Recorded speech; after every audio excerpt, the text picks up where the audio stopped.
So now the Duramax is totally washed, what I want to do next is put on a ceramic coating spray.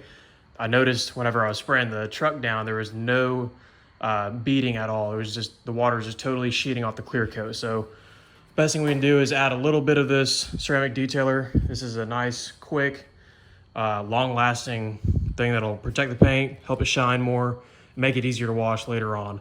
So we're gonna go ahead and apply this, and then once I get done with that, tomorrow morning we're gonna go ahead and clean the entire engine bay. I didn't really have time today with the sun going down, but we're gonna knock that out, clean the door jambs, and get everything 100%.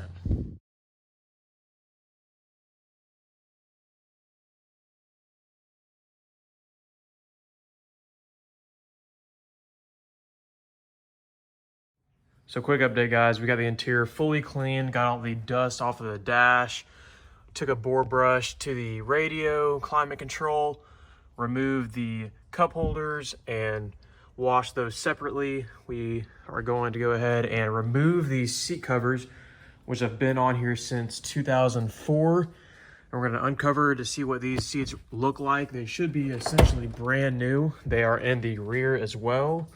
So I'll get a quick time lapse of me removing these, and we'll see what these seats look like. Fast forward a few days, I mentioned last I was gonna go ahead and take off the seat covers for the truck, and we went ahead and did so. I got some footage, but it wasn't the greatest. I was gonna go ahead and show you guys the updated interior after fully cleaning and removing those seat covers. So now keep in mind, these seats have not been exposed since 2004 when the previous owners bought the truck. So this truck is completely immaculate. The seats are in such good condition. But here's the radio controls. I should have gotten better clips, but every single button is now super clean. There's no dust from that old dash mat that was on it. I took a bore brush all through the controls, on the steering wheel. So we're looking really good on the inside. Went ahead and removed the cup holders and actually washed those in the sink, and everything is really nice in here. And the cool thing about this truck is, you know, it's got one little spot right here this paint is missing.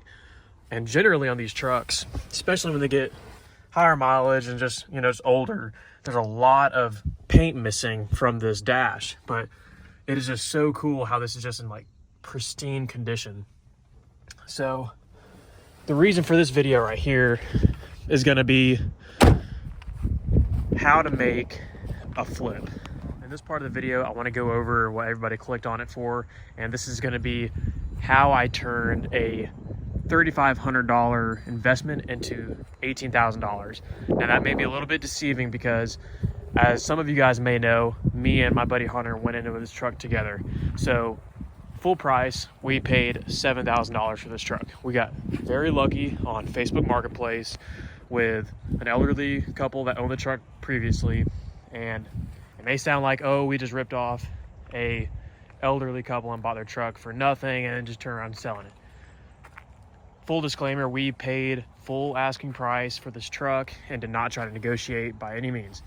And we just got really lucky. We hopped on it fast, and then we got the truck.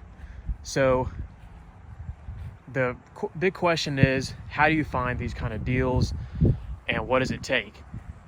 A lot of people that resell vehicles, they'll go on auction sites, and now that is a great way to do it if you are trying to do it full time and you're trying to get quick turnover. But for guys like me and Hunter, we're just doing it every once in a blue moon. We try to get one maybe once every 3 months, and we're really looking for good stuff. And the key to flipping a vehicle, in my opinion, is finding something super original, like so. Now you have my truck right here as an example. Now it's tastefully modded, but it has a lot of stuff done to it. And a lot of people do not want to buy something that's done up like that. They want to start from complete scratch, as this vehicle is right here.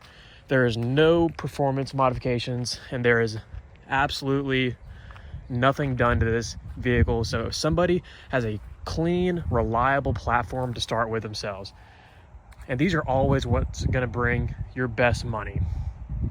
And specifically this 99 to 07 body style, it is very difficult to find a completely stock truck, whether it be a 1500 or a 2500 truck.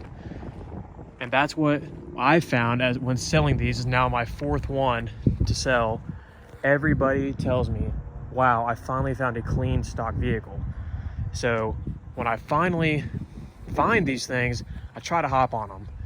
And another big factor is being the mileage. Obviously you want one that doesn't have 3,000 or 300,000 miles on it. If you get one with under about 175,000, that seems to be the sweet spot for these trucks, whether it's a diesel or a gasser. And that's exactly what we look for on this. 4-wheel drive, clean, original, low miles. And that seems to be the ticket every single time. And they are very quick sellers. And that's where I would say the money's at. So if you guys are interested in doing something like this, really search Marketplace hard, constantly refresh, and then just search Chevrolet 1500. That is also a really good way to narrow down. You can find OBS trucks and these if you type in that, and just constantly refresh and be on the lookout for those that were posted within minutes, and you'll be able to find one like we did.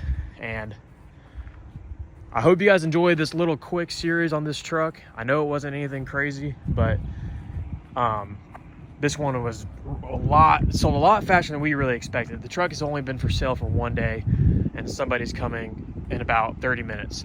So I hope you guys enjoyed this, and hopefully those tips aren't super obvious and it gives you guys some insight on how to actually find one of these. And I appreciate you guys watching. Catch you guys in the next one.